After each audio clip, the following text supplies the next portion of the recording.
E vamos lá para mais um episódio de Hábitos Essenciais. Eu sou Karen Lisboa e, como sempre, um grande prazer estar aqui com vocês.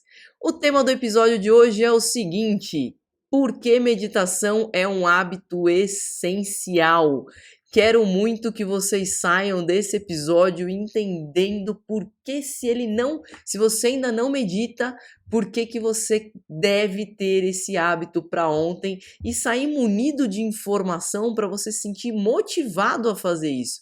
Porque se você me acompanha já aqui no canal, e espero que sim, tá claro para você toda a importância de entender a função de um comportamento para conseguir transformá-lo em um hábito. Sem a gente entender os benefícios, a recompensa daquele comportamento, a gente não tem motivação para isso. Mas isso aí, se você ainda não entendeu muito bem essa linha de raciocínio, dá uma fuçada aí nos outros vídeos que com certeza você vai entender o que eu tô querendo dizer. Vai lá no vídeo o que é dopamina, coisa nesse sentido, ou como formar um hábito, que vai ficar bem claro o que eu quis dizer nessa parte do vídeo, tá? Não vou prolongar aqui porque com relação à meditação eu já tenho bastante coisa que eu quero passar para vocês. Vamos começar entendendo o que não é meditação. É muito comum as pessoas acharem que meditação é não pensar em nada. E não existe, minha gente, não pensar em nada. O cérebro, enquanto ele estiver vivo, enquanto ele estiver funcionando, ele vai produzir pensamentos. É da natureza do cérebro produzir pensamento, tal qual é da natureza do sol emitir calor, emitir raio solar. Então não existe sol sem raio solar, da mesma forma que não existe um cérebro funcionando sem produzir pensamento. Combinado? E antes de eu continuar aqui, vamos lá, deixa seu like, se inscreve no canal se ainda não se inscreveu, deixa seus comentários falando se tá clara a informação, se não tá clara a informação, até outras coisas que vocês queiram que eu me aprofunde aqui, vai comentando que eu quero muito ter essa interação com vocês. E claro, aciona aí o sininho para qualquer atualização, qualquer conteúdo novo aparecer automaticamente, vocês serem notificados aí de que eu coloquei mais conteúdo aqui no canal. Maravilha? Então, voltando, não existe meditação, não é não pensar em nada, não existe não pensar em nada enquanto a gente está com um cérebro vivo e funcionando, e ainda bem, não é? O que então tem muito mais a ver com ser meditação? É muito mais você tirar um tempo para se observar, para observar o funcionamento da mente, para observar como esses pensamentos são produzidos, qual o impacto que eles têm nas suas emoções. Então, a partir do momento que eu penso, quais as interações e reações do meu corpo e todos os outros pensamentos desencadeados a partir daí. Então, voltando, tem muito mais a ver com você conhecer os mecanismos e funcionamento da tua mente e do teu cérebro, tá? Isso é muito mais meditação do que não pensar em nada. Então, se colocar numa situação, tirar um tempo para você e se colocar numa situação em que você possa se observar, porque a grande maciça parte do tempo a gente passa observando o quê? Observando tudo ao nosso redor, observando, a gente está com todos os nossos sistemas sensoriais voltados para fora, para perceber o nosso ambiente externo. E aquele momento que você para e vai meditar, você vira isso para dentro, você vira essa atenção para você mesmo e essa percepção, essa leitura para você mesmo. Então é se observar, se contemplar para entender melhor o funcionamento da sua mente.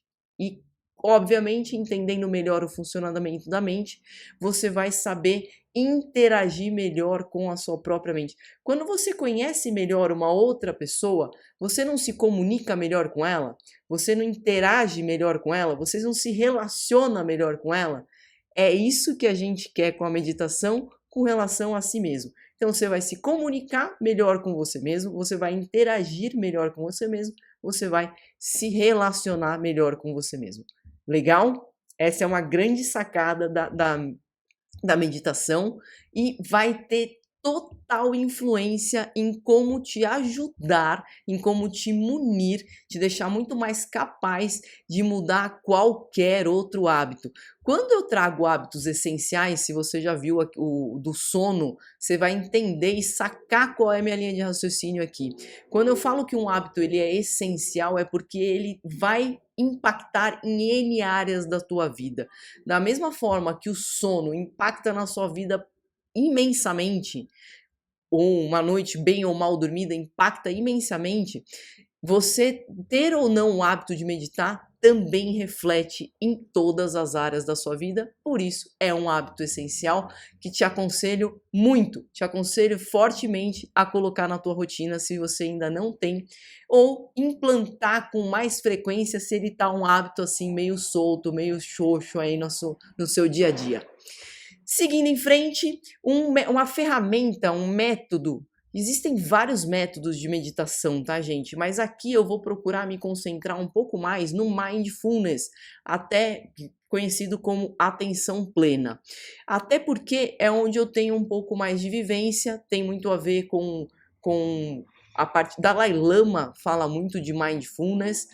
Vou trazer já já para vocês um trechinho de um documentário que tem aí no Netflix, um trecho que fala um conteúdo que eu quero muito que vocês observem, que vai deixar muito claro a essência desse episódio de hoje. Então eu vou me concentrar mais aí na atenção plena.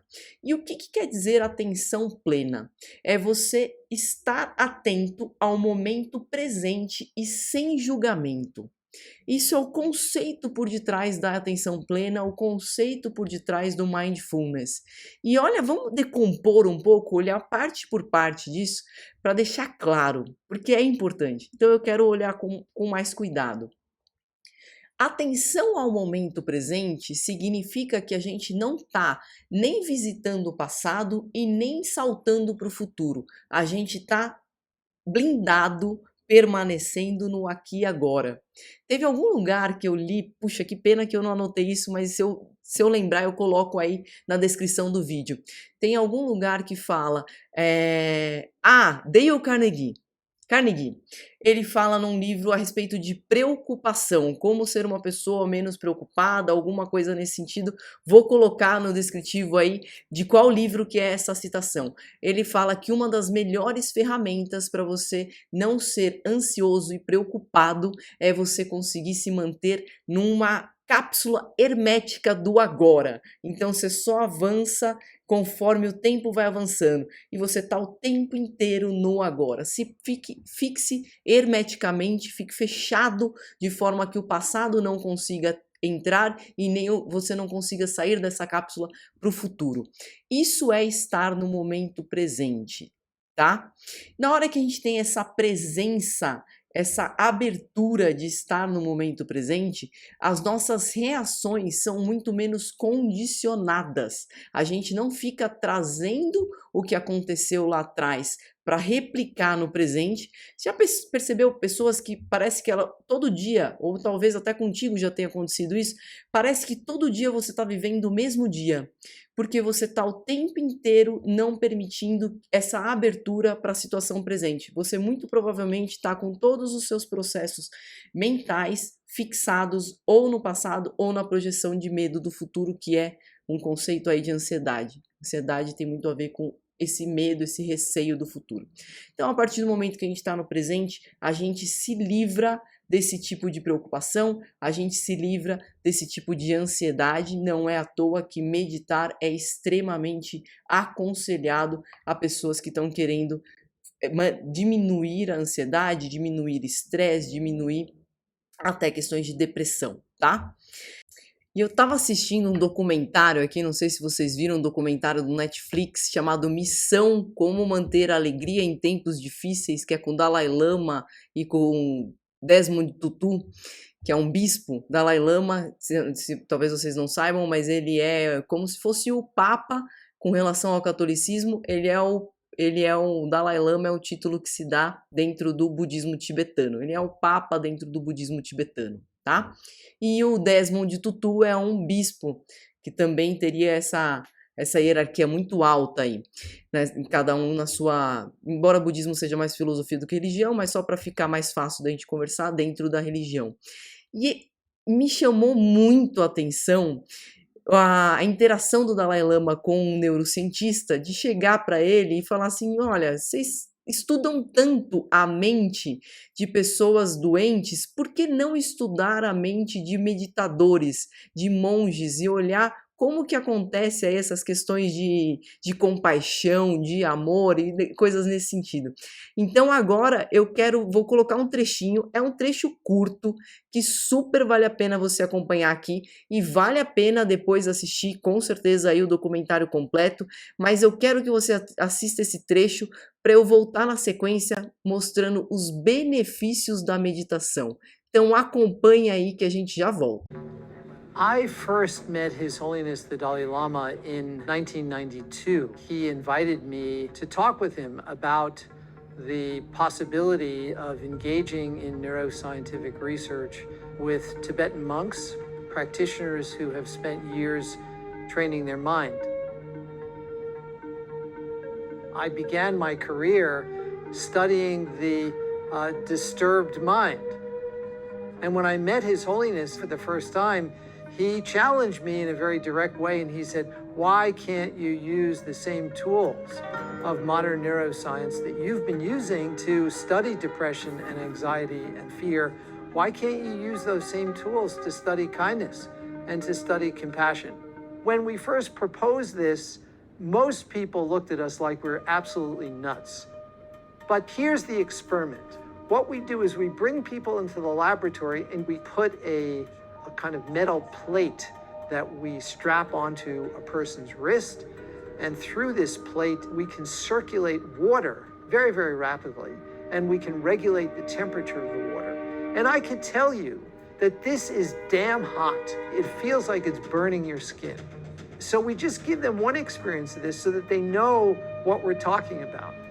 They have the direct experience. Then we bring them into the formal experiment and they're in the MRI scanner. And we tell them we're going to give them two tones. When they hear one tone, which is a high-pitched tone, beep, then they know that in 10 seconds, they're going to get zapped with this very painful stimulus. If they hear a low tone, boop, they know that they will just feel warm, but it won't be hot. Very simple. So we have people who've meditated and we have controls, people who've never meditated, their age and gender matched, and they go through this experiment. Now we know where in the brain the pain circuits reside, so we know exactly where to look.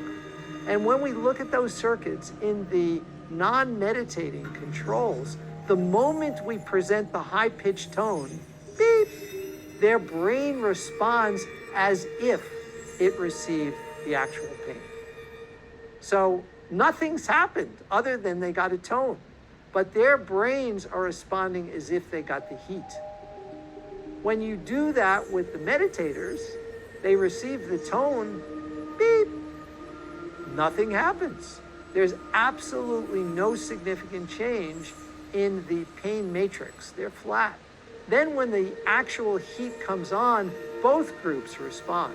But then as soon as the pain goes off, the meditators come right back down to baseline, whereas the controls persist. Their pain circuits are still reverberating. It's as if they can't shut them off. They're ruminating about pain. The conclusion that our work has led us to, very simply, but we think it's a very radical conclusion, and that is that well-being is a skill. Well-being can actually be learned, it can be nurtured, and it's a skill that can enable us to live a happier life. Não foi fascinante? Fala a verdade. Não sei se vocês conseguiram observar tudo, vou trazer alguns pontos aqui para a gente olhar com cuidado, porque esse trecho foi, na hora que eu estava assistindo, eu falei, eu preciso fazer um episódio a respeito disso. E, obviamente, da meditação. Então, olha que coisa fantástica. Na hora que observaram a mente de meditadores, eles puderam... Lembra como que foi o desenho do experimento?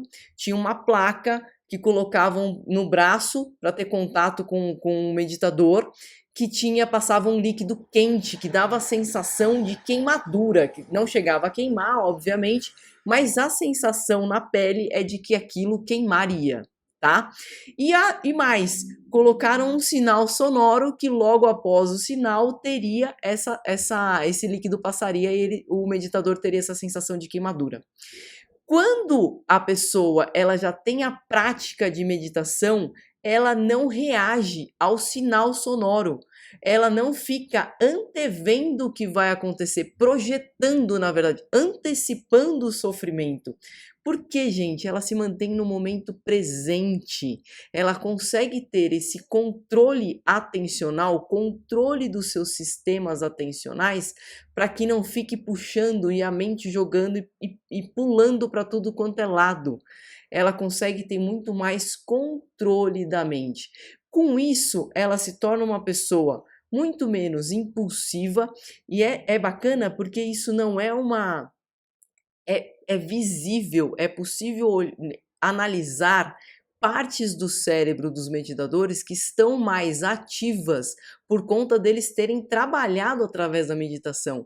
Então tem partes como, por exemplo, uma região do cérebro que chama ínsula, que faz todo esse trabalho de se auto-perceber, de entender o que está se passando dentro do próprio corpo. É uma área do meditador que na hora que ele se coloca ali em análise, você vê que ela é muito mais ativada do que em pessoas que não praticam a meditação.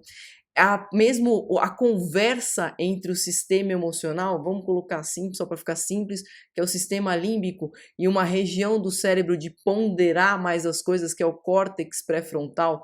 Eu brinco que o córtex pré-frontal é o gerentão, é aquele cara que ele te faz você fazer o difícil quando o difícil é o certo a ser feito. Te escolhe, você fala assim, putz, caramba, eu não queria fazer isso que é difícil, mas eu tenho que fazer porque é o correto, é o que tem que ser feito.